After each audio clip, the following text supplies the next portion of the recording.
You're tuned in to Night Vision Radio, exposing the truth one secret at a time. Prepare yourself as we explore the shadow worlds of suppressed history, secret knowledge, forbidden religion, and shine a light on the conspiracies to keep it all from us.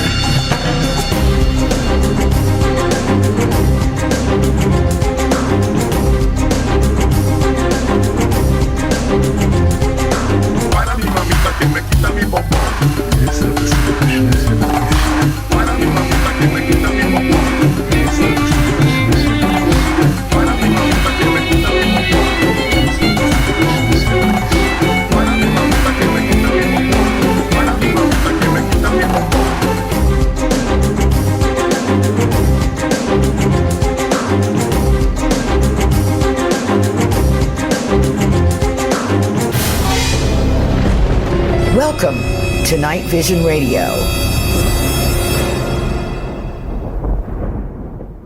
Welcome everybody to Night Vision Radio. I'm René Barnett, your host, and I'm really excited about tonight's show because it's something I've not done a show on, which is unusual. This is a brand new subject for Night Vision, and we are going to be exploring the world of owls and their relationship to high strangeness and synchronicities and life and death and UFOs.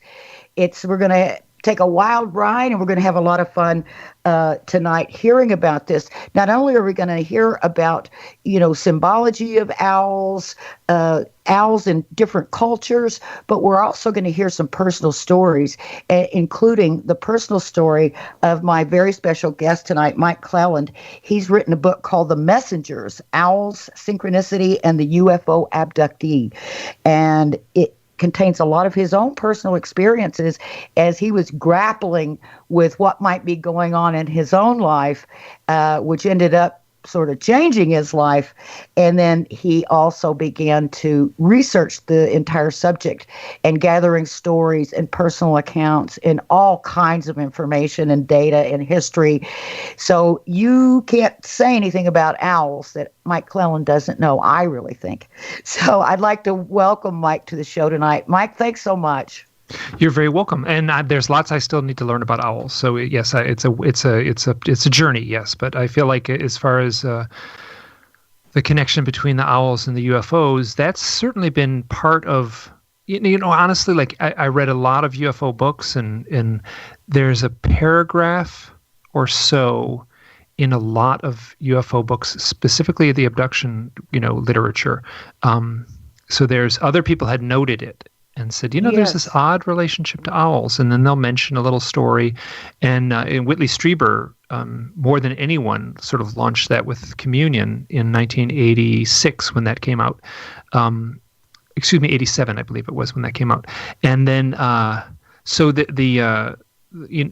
what I ended up doing, I guess, is just going kind of hog wild on it and just really trying to look at this from every angle I could, and part of that is based on, as you mentioned, my own personal experiences.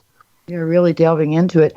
I agree with you about that owl being a common experience among people who have had UFO experiences, and as you clearly point out in your book, that they're not only related to UFOs, there's a lot of other things. But I remember, and it was back in the 80s when I actually was doing some UFO research, and I was a part of the founding group of what's called CERO, Close Encounters Research Organization, which actually is still ongoing today, but I was one of the founders of that organization back in the 80s. And that's what we were doing, was studying people's experiences. And we did have a lot of people that reported, seeing an owl just before or just after an experience. Somehow it was related.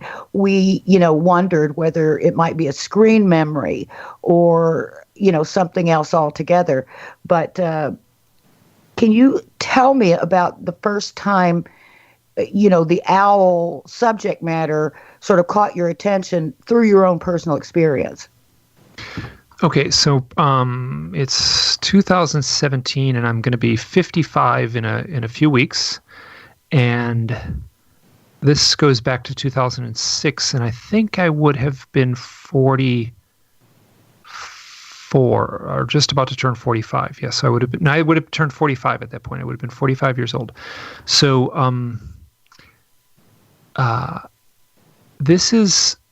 I was living near Grand Teton National Park on the Wyoming border. I was living in Idaho at the time. And leading up to this, like I had a lot of experiences that I was denying and avoiding and wasn't looking into. And I was kind of digging in my heels, and I was, hiding from some things that in retrospect were pretty obvious. I had seen multiple UFOs. I'd had missing time. I'd even seen 5 beings in my backyard, 5 gray beings walking in my backyard. I woke up one night and looked out the window and saw that. Now, so that, this is all in the background, and I wasn't addressing it. I wasn't focusing on it. And at the same time, I was reading UFO books somewhat obsessively. So, If you don't mind, could you put it into context? Like in your life, what kind of person were you? Were you a UFO believer? Were you a skeptic? Were you a business person? I mean, kind of give us a little snapshot of when this experience started happening. So I had several events took place, 2 of which happened when I was 12 years old. One was a missing time event that had an associated bright light in the sky. And I arrived home as a 12-year-old boy, and my parents were mad at me. Like, why are you doing out so late? And I said, it's not late. And they pointed to the clock, and it was 11:30. It should have been around 9:30. And they were angry. This was way before any of the term missing time or anything. This would have been 1974. And I was just, it didn't make any sense to me. And I it just kind of rolled. It just seemed like an odd event. And in the orange flash in the sky was very jarring. And I could go right to the point in the sidewalk where it happened in my neighborhood. And for some reason, I knew exactly what time it should have been. And it was somehow about between an hour and a half to 2 hours that were missing. Now, So I grew up in Michigan, and I moved to New York City and was a yuppie for 10 years and was very successful doing working freelance for advertising agencies. And then I moved out west and gave all that up and completely threw myself into being a ski bum. And I taught for an outdoor school and traveled to Alaska every year for a decade and taught mountaineering in the big peaks of Alaska. So I was doing some bold stuff as far as my own personal work. And I also did a lot of backpacking, a lot of camping, and a lot of sleeping outdoors. I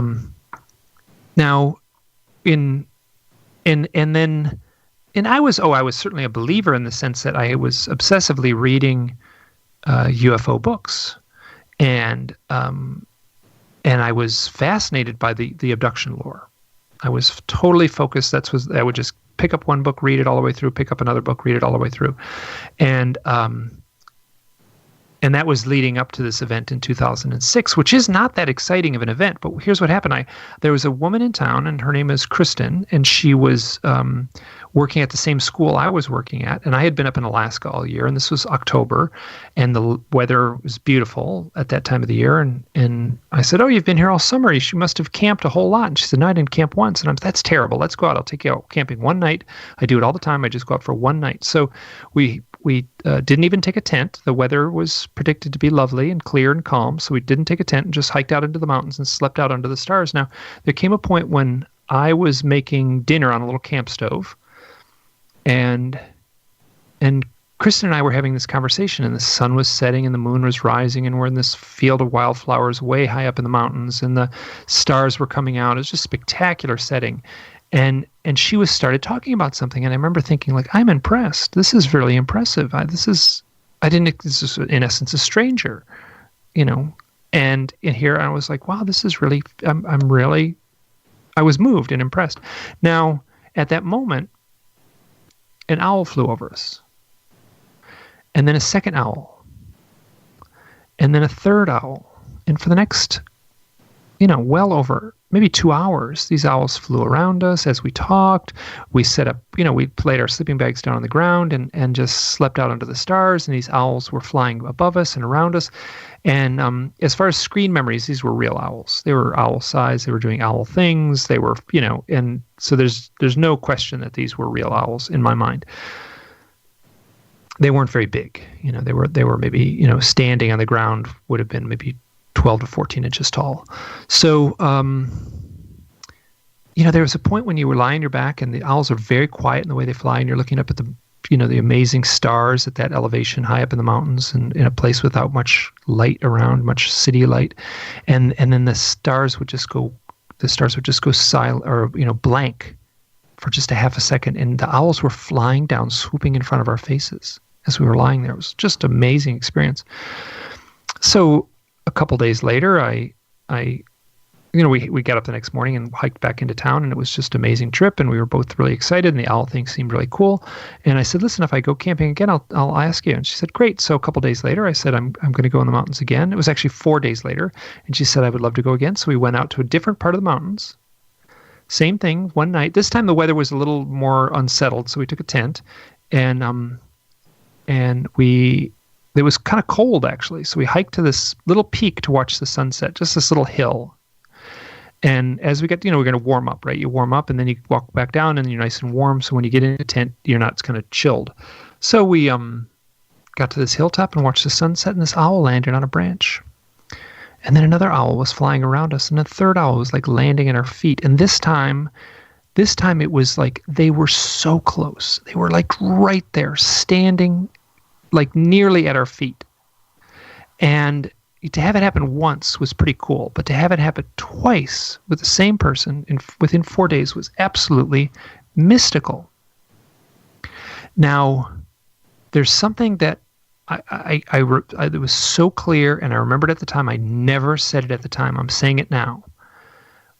Both times, seeing these owls, I had this very clear thought in my mind. And it was, this has something to do with UFOs. It was like a voice in my head that was a statement. It's like, this has something to do with the UFOs. And Just came then to you. It was now the lore of the owl, and this is the title of the book, is they're messengers, right? So all throughout human history, owls have, native people can see owls. They all recognize that they fly in the dark. They fly at night. And that very quickly becomes a metaphor in all cultures across. I mean, the owl lore is different on some respects all over, but it's at the core, it's that owls not only travel through the night, but they travel to other realms, and they come back with a message. This is all across the world. Now, so I was seeing owls. I got a powerful, clear message. This has something to do with the UFOs. It was both times just a ringing bell in my head and like an alarm going off, and that's what the message was. Now, I wrote this up in my blog, and I started a blog in 2009, and at that point, Kristen, who I was camping with, had moved out of the town that I was living in, and but I wrote up a little essay, and I put it on the very first day I did my blog, and I remember thinking as I posted it, and then after I posted it, I said, you know what? I even wrote it right in the essay that she was saying something really, touching at that moment. And then I contacted her. I said, Kristen, what were you saying at the moment we saw the first owls? Do you remember? And she said, I clearly remember what I was saying. I was giving my most heartfelt definition of what God meant to me. And that's when the first owl appeared. Now, so all these cluster of events, and I will tell you, after those first owls, I was hit so hard with synchronicities and powerful coincidences, all of them, if you pulled on the threads, somehow traced back to UFO stuff. And I started looking into my own UFO experiences and contacting people and talking to people and talking to abduction researchers and talking to people who've had the direct contact experience. And one of the questions I asked everyone is, have you had any experiences with owls? And it's not 100%, obviously, but there's enough of a pattern that I really paid attention to it. And it was partially, it was because it was my own personal foundation in this thing that I just kept on asking that question, and eventually it turned into a theme on the blog, and then eventually it turned into a eventually turned into a great big fat book that's almost 400 pages long. That's right. Yeah. Now, that was interesting that she did remember, and that it was something so profound that she was speaking about at that time. And then that was at the same moment that, you actually get this message. I mean, that sounds really interesting. It's funny because in preparing for the show, I was thinking, I wonder if I have any synchronicities with owls. And, so I was looking up things about owls and doing a little research on owls myself. And the first thing that came up, owls have night vision. And I went well, of course. That's right. I thought about that. I thought about that. That's one of the first, I thought about it just a little bit before we went online. I was like, wait a minute, night vision. That's exactly, yeah. So more than any other animal, owls have by far, I guess, the best night vision certainly of any bird. Amazing night vision to where they can fly. So they're flying around, darting in and out of the trees, right? In and out of branches and stuff like that in complete darkness. Yes. Yeah, absolutely. It's pretty amazing. Of course, when I chose the name for the show, I wasn't thinking about owls because I'm I work in television and film production by profession. And we use night vision cameras to illuminate what's hidden in the dark. So I thought that was a good little sort of metaphor for this kind of material that I do. We try on this show to illuminate what's hidden in the dark, but it isn't very synchronistic with what we're talking about tonight. Yeah, it's perfect. It's perfect as far as the lore of the owl and the mythology of the owl. I'm at the point now where I'm looking at reality the same way like a gypsy fortune teller would do a dream analysis, right? So I'm looking at these events in reality with the same, trying to pick out the mythic symbolism of real life events in the same way that a dream analysis would or someone doing a dream analysis would pick out things. So yes, so these kind of synchronicities and these kind of mythic metaphors and stuff like that are I've just become lost in it and immersed in it. That's really wild. And I wonder really how many people out there have had owl experiences, but just sort of didn't think much about it. And unless, you direct them to it. That's sort of what happened to me. I remembered, I think you asked me on Facebook, when we were arranging to be on the show this evening, you said, have you had an owl experience? And I said, no, not really. And then I rattled off a few things. My mother collected owls. There was a man who was mentally ill that lived next door to us when I was a little girl. And he used to walk around his yard with an owl on his shoulder. And a real owl? A real owl. Wow. It was very, very spooky. And so those were sort of the owl things. And so I called my mom tonight before the show, and I said, Mom, why did you collect all those owls? She said, I don't know. She said, I just liked them. And she had tons of them all over the house. And I do now too. But that's what happens when you write a book about owls. People say, I got a lot of owl coffee cups and stuff like that. Very understandable. But I said, why did you do it? She said she didn't know. But she told me a story about when my grandfather died, and that was back in, I think, around 1972. And my grandparents lived next door to a family, and they were of Choctaw and Chickasaw Indian heritage. And the night that my grandfather died, and he was in the hospital when he died, so he wasn't at the house, but their last name was Billy. The Billies came over and to see my grandmother, who was housebound, because they said they knew that my grandfather had died because there had been an owl sitting on the pole outside their house all night. So they came over without having been told. So that was really interesting. And I know in the book, you cover that a lot. But that I said, well, was that when you started collecting owls? No.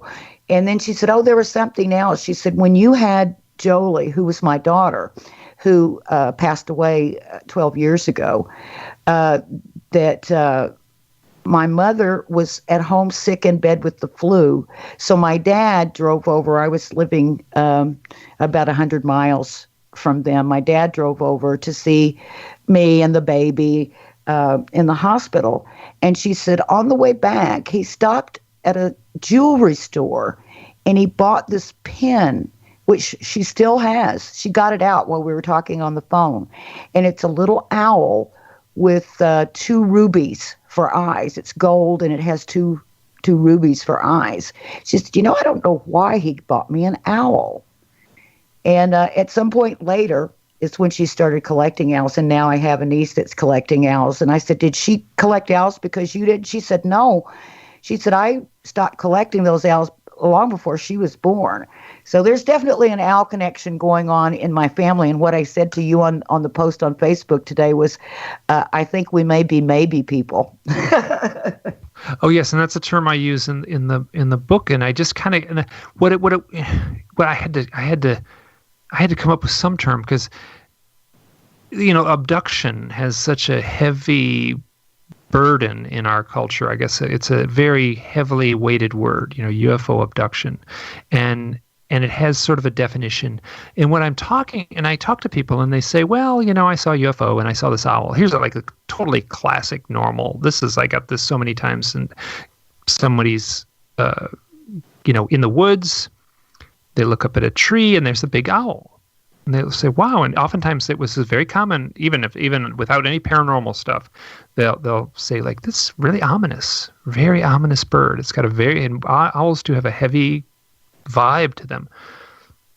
Owl flies off. The next thing that happens is a UFO flies above them within seconds. And I've got this a bunch. And so, you talk to these people and then they say things like, well, I've had these odd dreams and I've had, marks on my body. And so they missing time. They'll say things that a UFO abductee would say, but I'm not in any kind of position to, talk to someone on the phone and make that leap. You know what I mean? It's like I can't sort of declare someone's that, so that's a very personal thing. So these maybe people, and that's a term that I use throughout the book, is that, these people are having owl experiences. They're having many of the peripheral type of experiences that are sometimes reported by people who have had UFO contact or UFO abduction experiences. And so I just, that's a term I use, and my sense is that a great number of these maybe people are quite probably have had UFO contact, but it's just a softer touch as far as how to address that term with so much baggage. Yes, yeah. I imagine there's a lot of people like that are having these sort of unusual things happening, but they may not be connecting them or sort of looking beyond the surface. Or, some people may not want to look beyond the surface, I would think. Some people might not be ready. I agree. Yeah, it's very, and I've talked to a lot of people like that. They'll tell me these things, and they're not going to go there, And then, oftentimes when doing this kind of research, and you've probably recognized this too, you talk to someone for an hour or so, and you get like the surface story, and then you set up another phone call, or you meet with them again, and they tell you a little more, and then along about usually it's about the fourth or fifth hour where you talk with them, then they start really sharing the weird stuff, and the weird stuff is so strange, and it makes, like, it should be, right? You collect more data, you collect more stories, you collect more information, you should have clearer answers. It should be leading you somewhere, but it doesn't. It just gets more mind-boggling in a way, and so yeah, that's kind of where I'm at right now. I'm still just as fascinated by this, and what's happening now is I'm getting, since the book is out, and if anyone has had an owl experience anywhere in the world, right, it's it's a new era. Everyone's got a phone, or they can, I'm a couple mouse clicks away. If you Google UFOs, owls, my name is the first thing that comes up, and then it's probably the next 10 things that come up under that. So if anyone's had these experiences, they're going to find me and they reach out to me, and I'm collecting so many stories that it's no longer a question of, are these related? I'm assured that they're related. My email inbox is enough proof for me. What it might mean, I'm still at a loss for that. That's really wild. I wonder if it's just something to draw your attention to something, possibly. It's like when you see the owls, maybe it's pay attention. Exactly. I say that in the book. That's like one. If people ask me, like, what does this mean? Maybe that's where I heard that. Gee, I thought I had an original thought. Yeah. No. Well, I mean, you might have like it's in there. Oh, it's in there. I say pay attention is like that's a very key, kind of message from the owl. And the other one would be, they're an alarm clock in a way, because that's what the owl was for me. It was an alarm clock. Like I was asleep. I had these UFO experiences tucked away in my life. I wasn't going to deal with them. Owls showed up. It was like the clanging, wind-up, loud electric, clanging bell on an old-style alarm clock. It was annoying, and it was persistent, and it forced me to look into these, to my own experiences. Well, I know you get into, symbolism and archetypes, in the book, and it does seem like that there's owl symbolism everywhere you look, in ancient times and in ancient cultures and all the way up through and around the world. It seems that owls symbolize certain things to certain cultures, but it seems like you hear the term the wise old owl.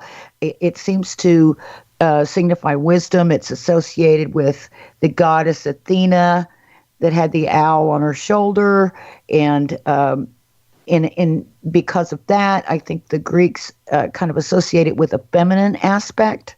Sure. Now, anything at night time is generally feminine. That's right. And the daylight is, so Zeus had an eagle, and Athena had an owl. And, the eagle is a symbol of the day and strength and masculinity and ego. And the owl is a symbol of looking inward and femininity. And it's so there's and sort of mystery and magic. Mystery and magic. Yeah. And that, if an owl shows up, and this is kind of, I didn't really cover this so much in the book, but this has happened since the book has come out and since I've collected so many more stories. Like an owl is not an easy totem, right? If you got an owl showing up, right? So I'm not wearing my UFO investigator hat right now. I'm sort of wearing my shaman hat, and I think that if an owl shows up, it is a hard message. You are confronted with a challenging message. Doesn't make it bad. But you often are confronted with like doing some deep inner work, let's say. So it's like a heavy message, a deep message. It's not a light message. I mean, there's some messengers, hummingbirds are considered very light and very playful in like a lot of cultures as far as their message. Owls are not.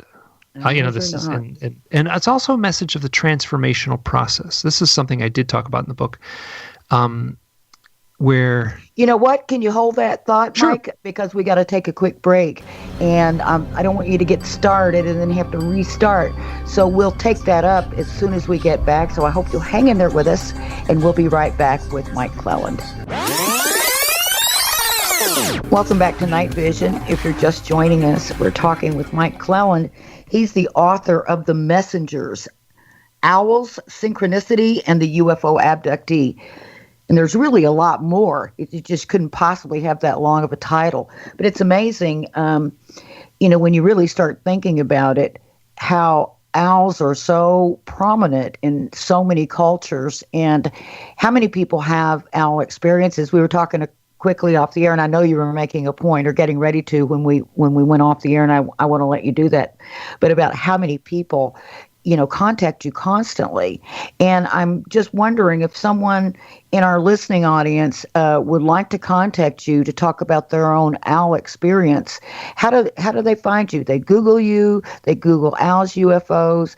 And what is your blog address? I should have had it right in front of me, and I don't. Oh, I can do that. Easy enough. Yes. So it's Hidden Experience. Yep.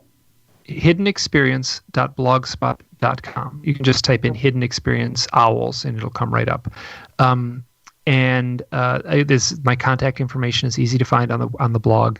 And just send me an email and I do my best to get back. I apologize. Sometimes I get a lot of people contacting me, and I try to get back to everyone, and I apologize because sometimes I just feel I'm overloaded, but I do the best I can. Oh yeah, it's amazing that there are that many people out there, and just imagine if you're hearing from that many, how many more there are that that you're not hearing from yet. So it's really wild. I remember I did something similar. I didn't write a book about it. I guess I'm too lazy for that, but I did. I sort of had a little a mini obsession with asking people, and as I was talking to you on the break, Mike, I was involved with a UFO research group here in Los Angeles. We were, it was a research and support group for UFO abductees, people who felt they'd had that experience.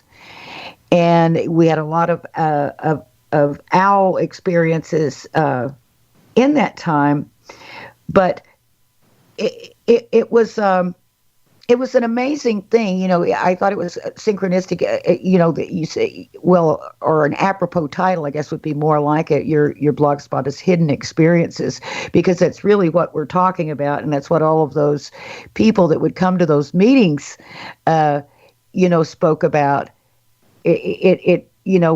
Some people.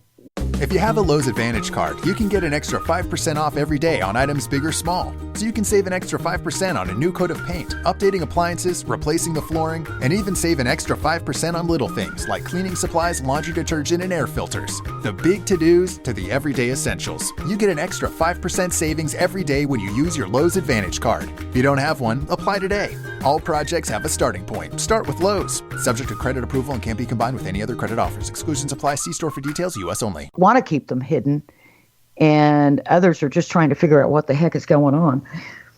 It's a genuine mystery. Yeah, it's a genuine mystery, and that's funny because when you start a blog, this is 2009 when I started this thing, and it's like you fill in these little boxes, right? This little thing, like, what do you want to name your blog? I had no idea. Like, all of a sudden, like, I got to name the thing. And I'm like, and I just typed that in, and I just moved on. And It's really been very, very appropriate. And so I agree that there's something hidden that we may never know. That's at the core of this mystery. And I was talking before that how the owls, in my opinion, I talk about it at length in the book. There's they're like the totem animal of the transformational process. Yes. So it doesn't just mean UFO contact, which can certainly be transformative to the person enduring that or bearing up under that. It means meditation. I've got a lot of stories about people meditating. There's one beautiful story. This guy, he's French Canadian, so he said he was standing in a field. And he likes to meditate outside. And he said, it's like a message to God. God, I want to work for the upliftment of mankind. I want to work for the upliftment of humankind. And he sat down and meditated. And when he opened his eyes, there was a snowy owl right in his line of sight, sitting on the ground. And he got some beautiful pictures and sent them to me. And it eventually flew off. And so he's basically saying, Dear God, I want to help the world. I want to uplift the world. And then he sees this owl. Now, on its own, that's easy to dismiss, but I have so many accounts like that. So not only meditation, shamanic initiation. It's very common. Someone goes through it's shamanic, the process of being initiated to be a shaman, and they see owls. Owls show up in their life. Synchronistically, owls show up. This is considered normal when you talk to folks who are immersed in, the synchronistic practices.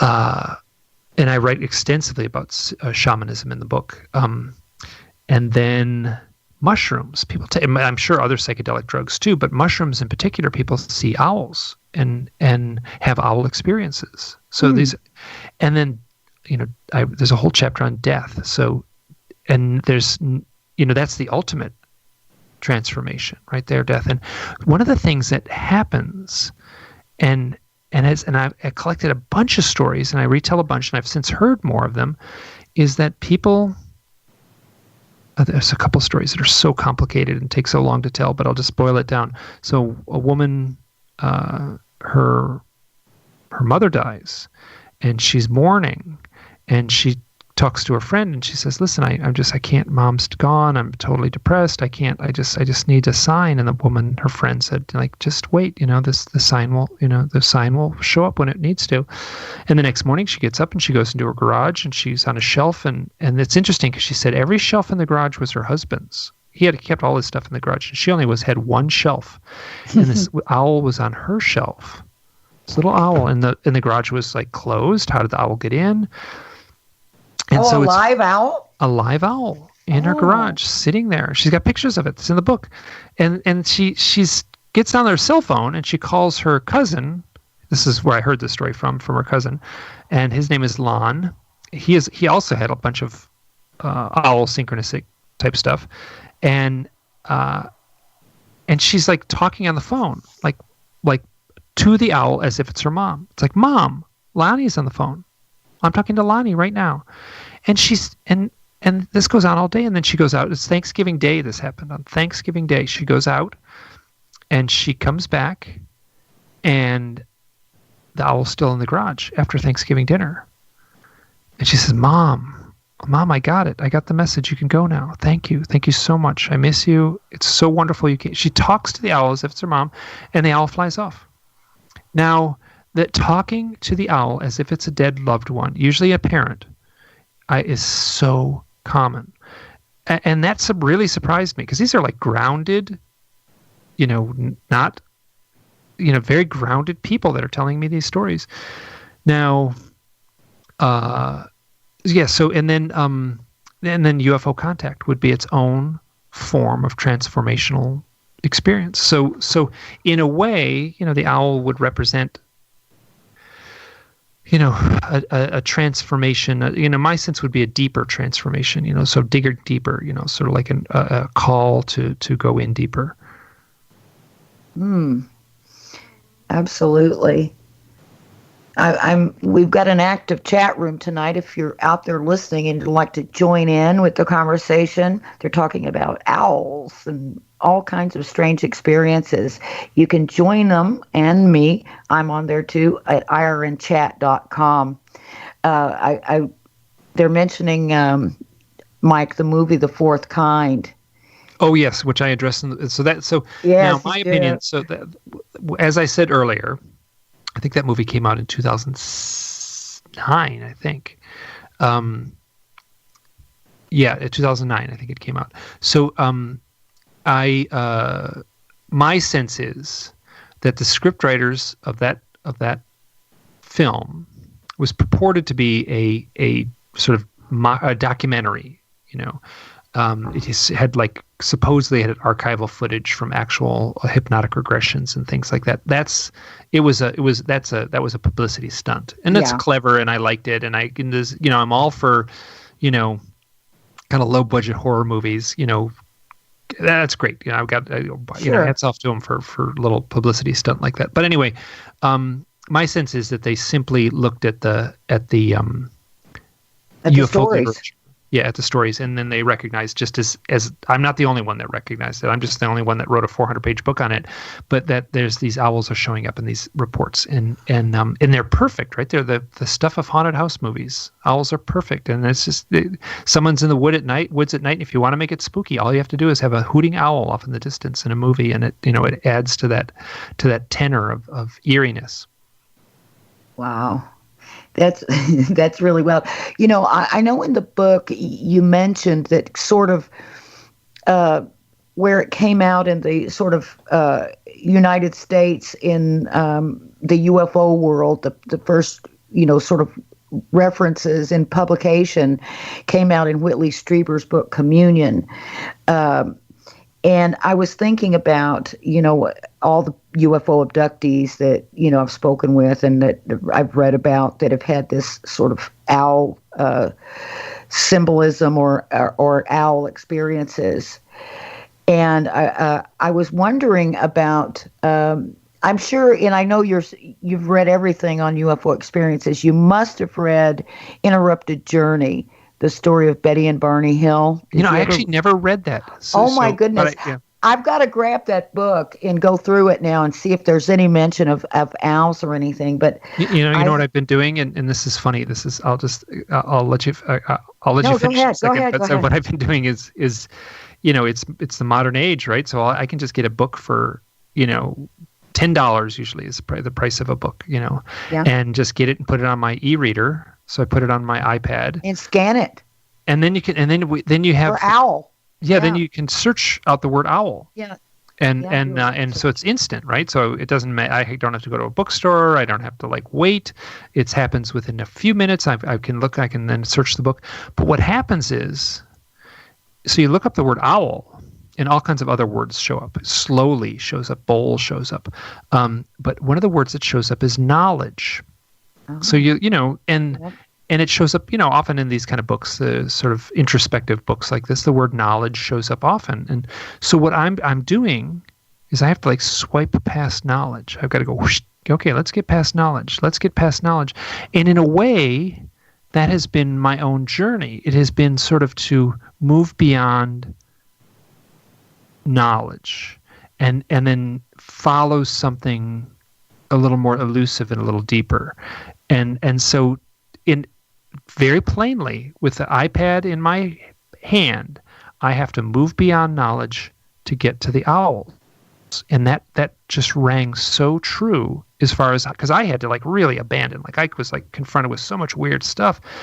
And I just said, listen, I wanted to cling to some sort of materialistic, pragmatic, clear thinking, logical stuff, and that's not what happened. I had to abandon myself to the weird stuff, to the outlying stuff, to the stuff that didn't make any sense, to the stuff that I should dismiss given what society tells me. Someone tells me a story that simply can't be true, and I have to dismiss it, but I can't because I'm hearing it so consistently, the same story over and over again.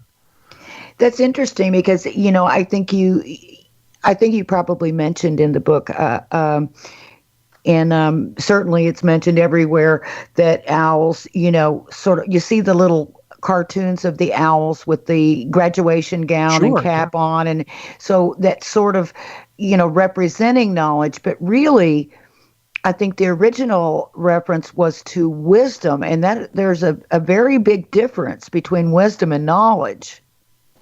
Yes, so, and in sort of a little elementary school thing, the wise owl is the teacher often that goes right back to Athena, who had a companion little owl. She was the goddess of wisdom. So that's where it comes from. So right now, little kids in elementary school, when they graduate from kindergarten and go to first grade, their classroom is adorned with little owls. This is mythology that's 3,000 years old. That is so wild. So here's in present day, right? So here, this is, so there's some stuff that's, you can go into, there's beautiful imagery of owls in caves. And so everyone recognized the power of the owls. And my sense is that, these tribal cave dwellers were probably having the same type of experiences that people are reporting to me. owls associated with death or with deep transformation or an inward journey. And that's where the mythologies grew out of. And now present day, we have Harry Potter. And in the Harry Potter books, the owls deliver the mail, which is perfect. They're the messengers. It's perfect. It's ancient mythology just plugged into the most popular book that's ever, been the series of books that's ever been published. And I will also add that J.K. Rowling, if you spell her name out, has owl right in her name. Oh, she does. I don't know what that means, and I'm not going to start a new religion on that alone. But I just think that I'd like to point out. Yeah. So. Yeah, I mean, it was like when I had my little realization about night vision radio tonight. I was like, night vision? Oh my gosh, owls! Of course. And I had the same thing just shortly before we went on the air. I was like, that's interesting. That is kind of curious. Isn't that funny? Yeah. Now, I know you told some stories that you got firsthand accounts from other people. And first, I wanted to ask you if you felt like sharing any more of your own. Just pick whatever story you want to tell, because they're so interesting. And I think people would sort of relate to some of these stories. And I bet they might trigger some memories for people. What's the most interesting story you have? I tell you, the one with Kristen in the woods with the owls, that's going to be a pretty hard one to top. But there's nothing that really happens there. There's no UFOs, right? It's a UFO story without any UFOs, right? That's true. That's true. Yeah. So here this is a couple. So when I was getting these stories side by side, there's a chapter in the book called Back-to-Back Stories. I got a handful of them, and they were just remarkable. And some of them are, we have some time, so there's a woman named Susan Kornacki. She gave me permission to use her full name. And she's very much open with her UFO contact experiences. She talks about it publicly. She talks about it on her, online. She's very public and open about it. So I'm not letting anything out of the bag. She was at an Easter party, and Easter Sunday, she was at an Easter party, and she was with her husband and their daughter, and they'd come in separate cars for some reason. I can't remember why, but but their family party, and all of a sudden she felt like, she said, Tesla coils going off the length of her spine. She's totally freaked out. She had this weird experience running up and down her spine. She didn't know what it meant. She's like, I got to get out of here. I got to go. And she just drove home. And before she left, she made arrangements, made sure, everyone knew she was leaving. She said goodbye, and then she left. And then, so she went to her house on a beautiful spring day, and she was living in Massachusetts at the time, and she lied out in her hammock. And as soon as she sat in the hammock, there was an owl on one tree, right? So the hammock's tied between two trees. Owl lands on one tree and an owl lands on the other. The one at her feet and the one at her head. So two owls tied between, and they're hooting. And she said it felt like they were realigning her. All I can think of is three little circuits on a circuit board, right? And they're all wired together. There's the two owls, and there's Susan in the middle, and the owls are connected at each end of her, and they're like recharging a battery or something. Now, her husband comes home, and she says, "What do you see?" He said, "Well, I see an owl in the branch there, an owl in the branch there, and they're talking, they're hooting." It's like, "Yep." She was like, didn't believe it. She had to have confirmation from her husband. And then after that, she started doing hands-on, it wasn't technically Reiki, but hands-on healing work right after that. So there's this, and that shows up all the time too in this thing. Now, so that story arrived on a Monday. On a Tuesday, I get this other story. Someone sent me an essay, it was already pre-written. They said, "Oh, here, I got an owl story. Here's my owl story. It's all pre-written." This woman's name is Kelly. She's in her backyard, and she has had experiences that might imply, this is the maybe person, right? So it might imply she's had UFO contact. And she's done this before, and she's just lying out in this, in a very relaxed, calm place in the hammock in the sun, and she says, okay, I need confirmation that these things are real. I need confirmation. So I'm just going to look up at the sky, and I'm with my eyes closed. I'm going to go 3, 2, 1, and then open my eyes. She did it a bunch of times. She requested confirmation that these things, she needed proof for her own sanity. You count down 3, 2, 1. Nothing happened. Her little son runs up and says, "Mom, what are you doing?" He hops in the he's like 10 years old or 9 or 10 years old, hops in the hammock with her. And she said, "What are you doing?" She said, "Well, I'm playing a little game," and I'm closing my eyes and I look up and, oh, let me do it. I know what you would do. So I know what we're playing. And without any prompting, he goes, "Dear God, can we see a UFO? 3, 2, 1. And they open their eyes and there's a UFO hovering above their, like off in the distance, but clearly in the line of sight. So we have these two, and so then also it's funny. There's the husband. She tells the little boy, "Go get the binoculars. Go and get the binoculars." So she stays in the hammock, and the boy runs to the house, gets the binoculars, runs back out, and they're like looking in this thing, and she described it as like a diamond spinning, ice cream cone shaped diamond with every reflective facet in the spectrum in colors she'd never seen before. And then her husband comes out and says, "What are you doing?" And he takes the binoculars, and then he won't give them back. He doesn't believe in his wife's experiences, and he doesn't give the binoculars back. He's like, and this thing is moving really slowly, so he had to like walk around the yard because it was like descending behind the trees, and he walked away with the binoculars and didn't give them back. So we have this weird thing where like the husband confirms both, as both events take place in in a hammock. So one is a woman in a hammock she's an abductee and has 2 owls show up.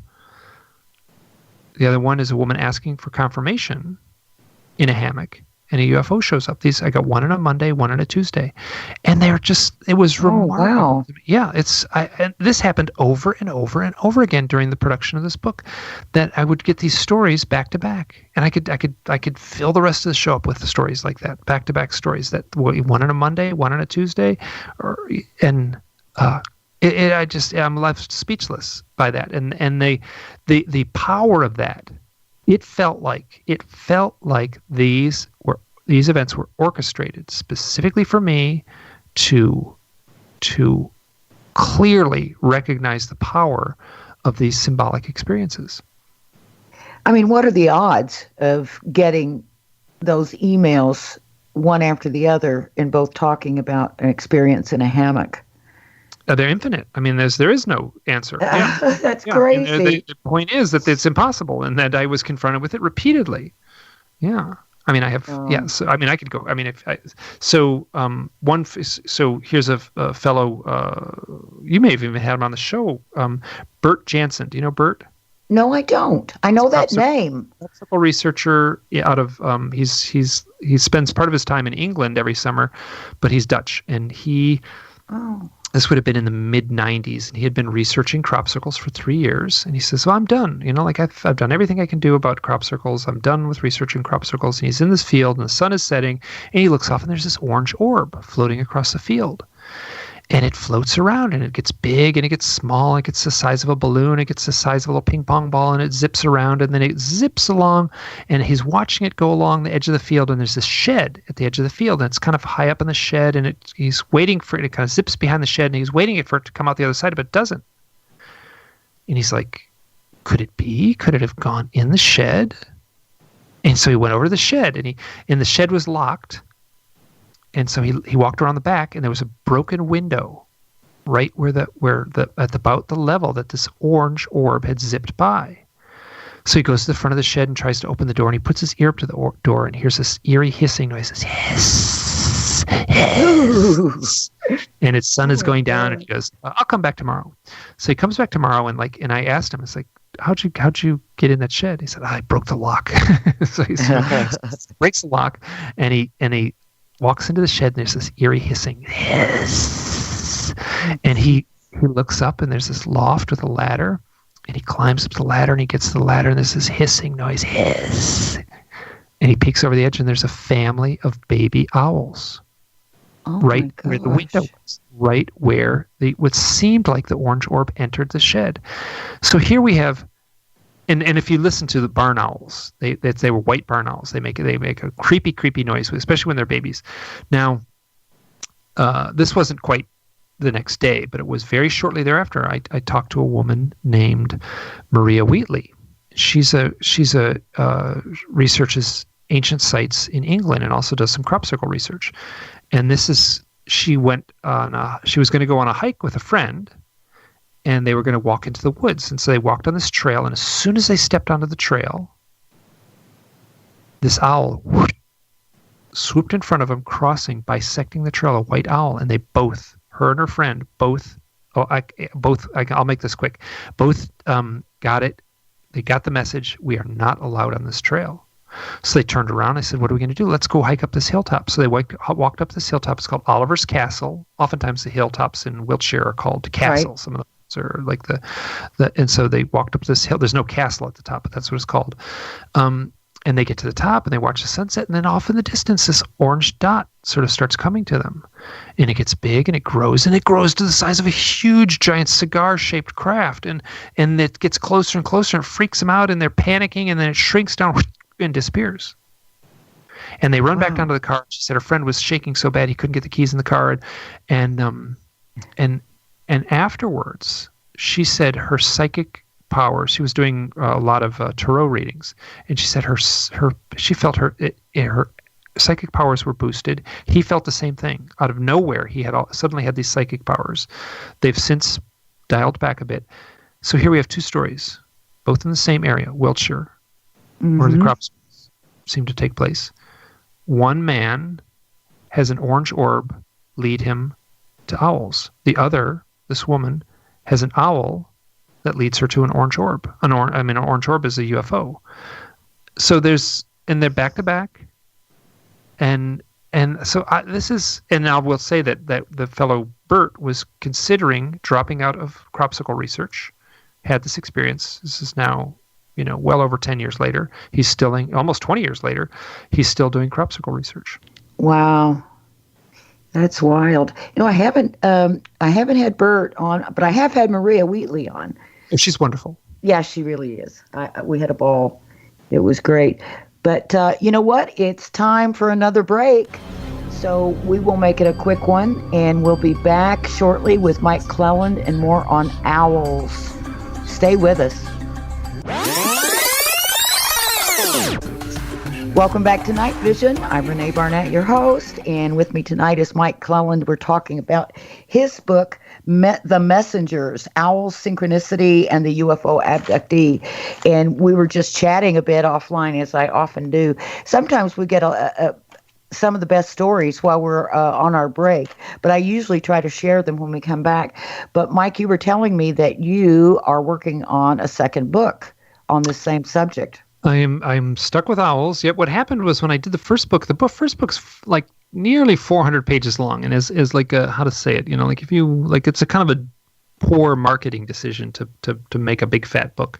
But Richard Dolan is the publisher, and we had a long talk about like how big the book seemed to be getting, and he was like, "Listen, no one's ever covered this. Let's cover it completely. Let's just do it right." And so what happened was I had a bunch of stories left over. And in the intervening year or so, I've collected even more, and I went through and so what happens is, and you've probably noticed this too, is that people who have these types of experiences, often their stories just seem to go on and just have these weird details, and there's this kind of chaos almost. Like it doesn't, this weird stuff doesn't make sense. It doesn't, the puzzle pieces don't fit together nice and tidy like it would in a piece of fiction. So I've been working on these stories. So the book it's either 16 or 17 short stories.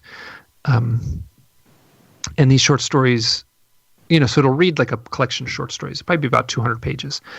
And they're each of the stories sort of I try to exemplify that messiness in a way, where these people have all these outlying events in their life, and that in the format of the first book wouldn't have allowed that to tell each, so I tell stories in the first book, and a lot of them, but I kind of have to zip right through them and just tell them very sparsely, and I felt bad doing that, because behind each story was like a novel waiting to be written in a way.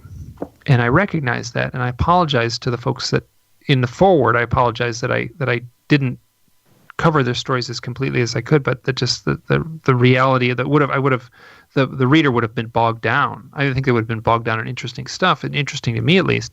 But I had to make the book that you have kind of zippy and kind of race along, or it would have been unfair to the reader. I love the way the book is put together, and it's a great reference book because the table of contents is very detailed, so you can find what you're looking for, really quickly. And plus, you've done a really good job on the index as well. I love things like that, and so that I can pick up a book, and if I want to say, oh, where was that where he was talking about, the movie The Fourth Kind, and then I can find it so easily and so quickly. It's very well put together, and yeah, it is a library, not only to read it through, but also, as I said, to keep it for reference. That's what I'm going to use mine for. And honestly, you know what? A lot of the stories are kind of told with little subheaders and things like that. So as silly as it sounds, you can pick that book up and just open it up anywhere. That's what and you really can, and that's what I do a lot. Once you get the gist of it, it's not like it's a single narrative. Like you're going to be mixed up if you're like, wait a minute, what did I miss? Did this, So because all the little individual stories, and there are hundreds of them in there, all read. Clearly and independently of each other. Yeah. So, yeah, absolutely. Now, I think I would be remiss if I didn't bring up something that you did address in the book, because the chat room has definitely brought it up, and that is the big giant owl at Bohemian Grove. What's your sense of what that's all about, or why they might have that there? So the Bohemian Grove is a men's club in San Francisco, and very elite. Very elite. Yeah. The elite of the elite, presidents and presidents to be, and the heads of state and heads of industry, and I think a lot of decision making goes on there that very much behind the scenes, very secretive. And there you try to, oh my God, research Bohemian Grove online. I mean, you get all, you get people drinking baby's blood and stuff like that. There's this, I mean, I don't know what to believe. So I was very cautious how I addressed it in the book. But right on the door of the Bohemian Club, right, this Bohemian Grove is off in Northern California in the Redwoods, and it's a private.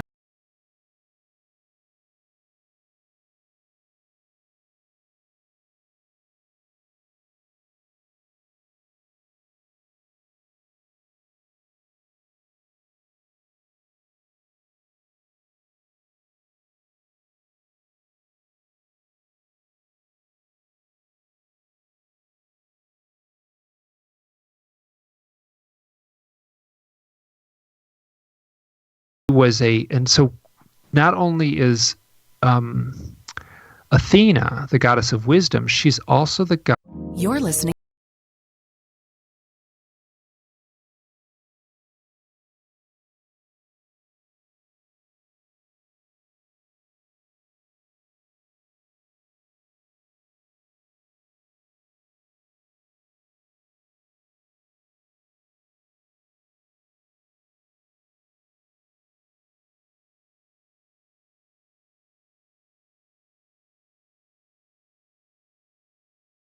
Of arts and crafts, or craftsmanship.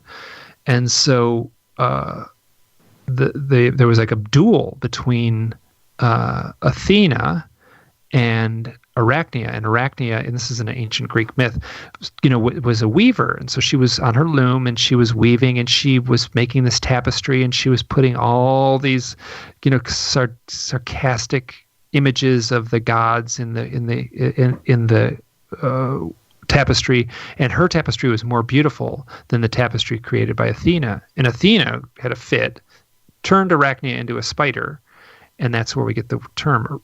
So it says right on the door, "Weaving spiders, come not here," and that's straight up a reference to Athena, goddess of wisdom, which is perfectly appropriate for a men's club where they're trying to, push their agendas and stuff like that. So, and also the Capitol building, if you look at the Capitol building in a satellite photograph in Washington, D.C., there's a very clear owl imagery in the way that the roads and the lawns and the parks are arranged around the Capitol building. And it's not, you don't have to squint your eyes to see it. It's right there. So the Capitol building of the United States of America is embedded within a symbolic owl that can only be seen from the sky, or on a map, I guess. So, I really cautious to look into the deeper conspiracies, because I'm sure that there's decision making that takes place there that, I don't know. I mean, people make decisions and agendas in secret. That's by its definition a conspiracy. So yes, so there's by the textbook definition of what a conspiracy is, there's that's taking place in some form or another there. What might be going on there, I simply have no idea, and can only address the sort of myths of that place. But yes, there is a great big giant owl. The owl is on some accounts called Moloch, and in ancient mythology, Moloch is actually a bull.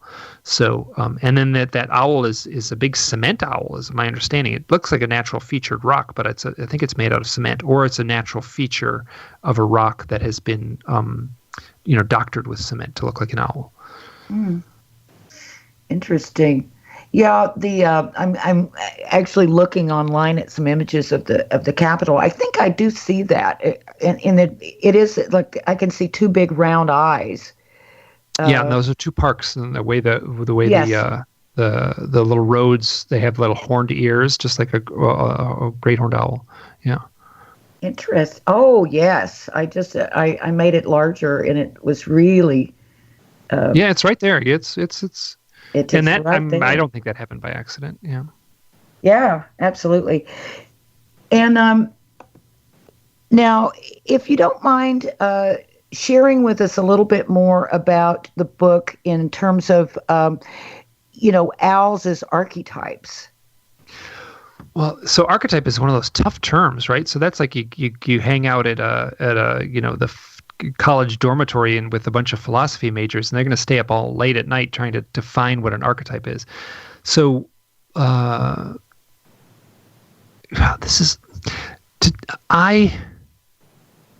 here, let me back up.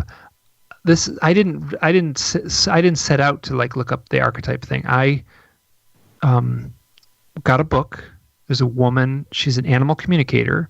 I've met her at UFO conferences, and she does straight animal communication. She talks to dogs and cats and horses, and she's kind of psychic, and she's a very sweet, soft-spoken lady. Her name is Jacqueline Smith, and she wrote a book called Star Origins. I think that's what the name of the book is. And she basically channels animals. She's very clear it's not the animal itself, it's the spirit of the animal. So she was walking in the woods, and she saw this owl day after day, every time she'd walk, and then finally she looked up at this owl and she said, "It's so nice to see you. Do you have a message for me?" And this owl used telepathy to give her a message. Now, I can't vouch for the validity of this. It's a wonderful story. And so I talked to her, and the stuff in the book was great. I'm like, oh my God, this is so good. And so I called her up, and I'm so glad I recorded this call. I don't have the book right in front of me, so I can't read from it, but it's transcribed in the book. I said, listen, if you see that owl again, you ask for me why the owl is, connected to the UFO thing. What is going on with UFOs and owls? Just you ask the owl. And she's talking with me, and then all of a sudden she gets very halting, and her voice changes. And she literally just kind of whispers as she talks. She goes, words, as if words aren't quite enough. And then she gives the best, 3-sentence definition of archetype.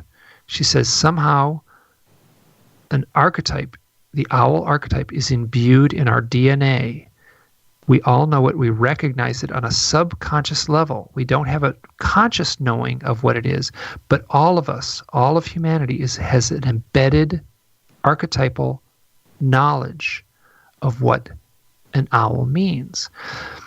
And that's true of a lot of things, right? So Luke Skywalker is the archetype of the hero. So there's things that we have that are clearly archetypes. When she said that, it was like the bell rang. All of a sudden, all this disparate stuff that I couldn't make sense of in my research just clicked together. It just felt like all of a sudden all the puzzle pieces, like on the table, like, wait a minute, this goes here, they click perfectly together. And all I needed was that archetype, that definition of the archetype. That definition came from a woman channeling. And I also asked her, so what's your next book on? She said, well, my next book is on my own UFO experiences, my own contact experiences. So here's a UFO abductee, an experiencer, contactee, very open with it. She channels an owl while I'm on the phone with her. She gives me the perfect answer that everything aligns up in my research after that.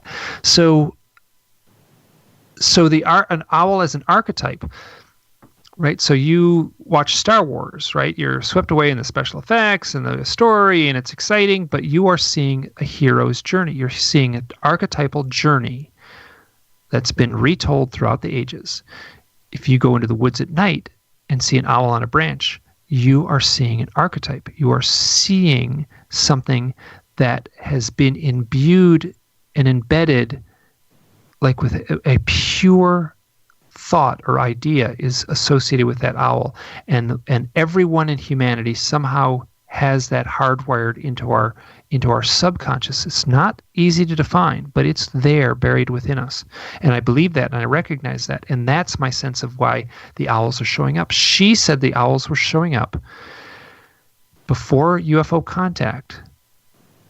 And I wrestle with this, and I danced around this in the book and stuff like that. And I recognize where she's coming from, but this is what people are reporting. They'll say like, oh, like I was going through a time of a lot of UFO contact. You've talked to abductees, and there's these waves where it just feels like they're being taken multiple times a week. And when I talk to these folks, they'll say, when there was an owl living in my, the tree right outside my bedroom window during all that time.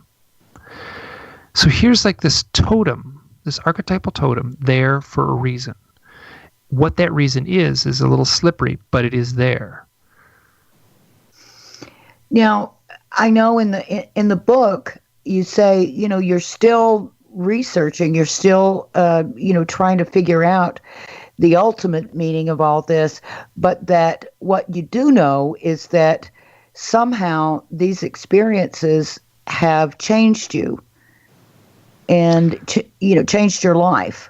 Can you go into that a little bit? How did that happen, and you changed from what to what, and in what manner has it affected your life? Well, I'd say the book was like it's almost, I don't know, it's kind of like when I actually started the book and when I finished it and stuff like that. It's about 4 years, 3 or 4 years. It's kind of started in a rough idea initially. I'm like, oh, maybe I should write this. And I kept on collecting stuff. And then that was about a 4-year process. If you looked at me and met me 4 years, at the beginning of the genesis of this, I was very stressed and very anxious person. I'm not like perfect by any means now, but the act of writing this book, formally putting all this down, I'm a much calmer person right now. And I'm also, I'm like I was gritting my teeth at a certain chapter when I was first starting out, like, oh my gosh, is this really where it's going? And all this like new agey stuff and all this like consciousness stuff. And I just was like, I gotta follow these threads. And in doing so, I feel like, what's the term? Mystical. That's such a silly word and such an easy catchphrase, but I feel like I'm much more open to the mystical now than I ever would have been then. And so, yes, I feel like I'm calmer. I feel like I'm much more at peace with the mystery. The mystery's not solved. I don't plan on solving the mystery, but I'm much more calm with the mystery now. And then I'm very hesitant to say this, but it feels like this book wrote itself. Obviously, I pushed the keys on the keyboard and typed all the words out and wrestled with it and did spell check and then cleaned up the grammatical stuff. And but I feel like this book like landed in my lap in a way where all I did was a form of like sort of transcription. I did not channel the book. That would be incorrect. But I did something similar where this book just arrived magically. I would say, like, I just need a story. This chapter isn't working. I just need one story to connect this part and this part, and then boom, that I would check my email. That story would arrive. I'd drop it in place. That chapter would be done. The whole book was like that. It wasn't easy, but I feel like and it's funny, I said I didn't do any research. I didn't do any research on this book. All I did was get up in the morning and open my email inbox, and this stuff just flooded in. Exactly the perfect story at the exact perfect moment. I totally get that. I used to have to write a lot of articles. I used to, work at a magazine and that sort of thing. And I'm one of those procrastinators. But I felt like I was sort of working on it because it felt like it was percolating in my head. But when I would sit down to finally write, it would usually be around midnight on the night before my deadline. And it felt like it just fell out of me, and so I would feel like I couldn't take any credit for it because it didn't feel like I really wrote it. Is that sort of what you mean? It's like, and I used to write music, same thing, especially lyrics. And, they would just sort of come out. Like, I wouldn't think of them so much as they would just sort of, I'd sit there and sort of, and again, I don't consider myself a channeler either. But is that sort of what it was like? Well, sure, I do illustration work, and have life worked as an artist. And I think that's anyone who's been in the creative process knows that magical moment when it all flows together. Any songwriter, any painter, any that's sure. But this was a big book to fall together like that. It wasn't like a little song or a little drawing. This was a big, complex thing that seemed to fall together like that. And I've talked to other authors, and they say, "Oh, that's the best books. Always seem to work out that way." So in a way, I'm not doing anything that no one else has done, but it was a very powerful experience for me to sort of trust that magic, I guess. Yeah, definitely. I'm trying to find out what they're referring to in the chat room. Sky is asking, she said, a knowing. I wish René would ask him if he feels like he has that. A deeper knowing? Sure, I have a deeper knowing, I guess, than I did before. It's elusive. It's hard to put, I can't define it, but I feel like I have, what I basically could say is, like, I know that the universe is much more multi-layered, much more complicated, much more playful than I would have admitted, a few years ago. And this is connected to my UFO contact experiences. This is connected to the owl stuff. This is connected to my being open to like asking these questions and researching this stuff. So yes, there's something much more playful and alive and dynamic and multi-layered, multi-dimensional about reality, the fabric of reality itself. And so I can't define it. I can't like draw a diagram of it on a chalkboard for a physics class, but in my core, in my heart, I know that. Right. So, and you're going to be continuing on with your research. You're going to have another book coming out. You'll keep us posted on that for sure. As we'd love to have you back when that does happen.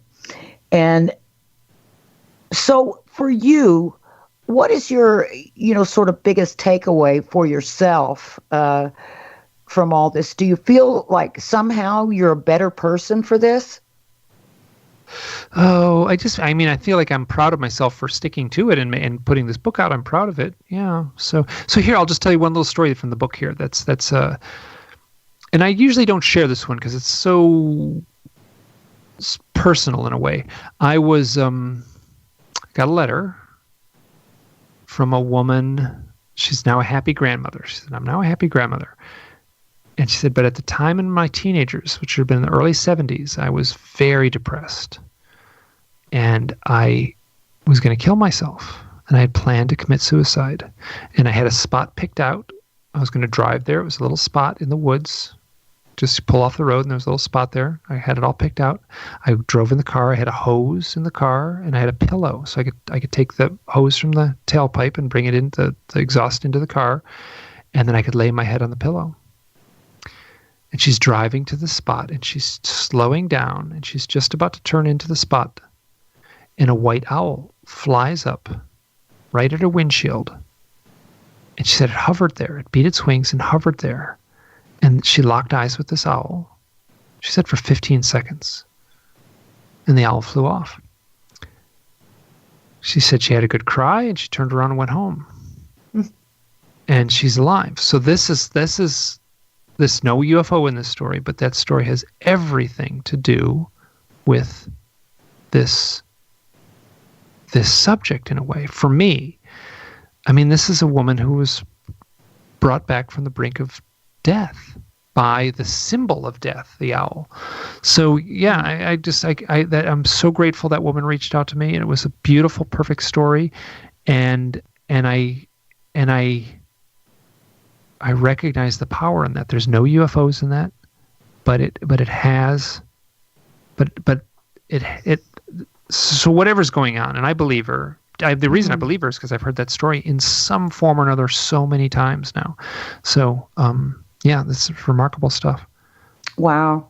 You know, when I was asking you about how it had changed you, you know, I noticed over time, you know, working in the UFO field, you know, with the magazine and the Zero Group and other things, other research that I've been involved in, you know, I had a chance to, over a period of even decades now, know people involved in the UFO field and seen them, know them, you know, years ago and know them now. And I've seen sort of an evolution a lot of times with UFO experiencers or abductees, whatever term you want to use, where it seems like there seems to be they sort of start out as those nuts and bolts UFO researchers, as we called them, but they ended up sort of evolving into a more spiritual or metaphysical way. Do you relate to that at all? Oh, absolutely, absolutely. I mean, it's interesting, and even people like astronauts that I've known and you know had the pleasure to be able to speak with and interview and things like that. It seems like, you know, over time they change and they become much more reflective, much more spiritual, and much more in the metaphysical realm than they ever were before. And that was the thing with I had to move past knowledge in order to find owls. That's the same little thing that happened with my iPad. You know, this technical thing, you know, what became a mystical metaphor. Yep. That's a very poignant thing there. You know, moving past the knowledge. That's very clear. I get that so well because it's not really knowledge. And it's more like, as Sky said in the chat room, it's a knowing, but it's not knowledge. It's not facts and figures.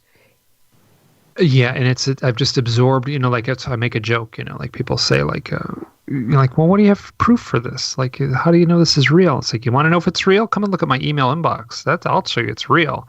And I'm just at this point in my own experiences and just hearing these stories, there's a very real connection between owls and UFOs. Very cool. Well, at that, we got to end. The music is rolling. I want to thank you, Mike Clelland, and I've really enjoyed your book, The Messengers, Owls, Synchronicity, and the UFO Abductee. I would suggest that my listeners get this book. It's a great book to have. It's a great book to have in your library. So, thank you so much once again, Mike, and thanks everybody for listening. Have a good night. Thanks so much.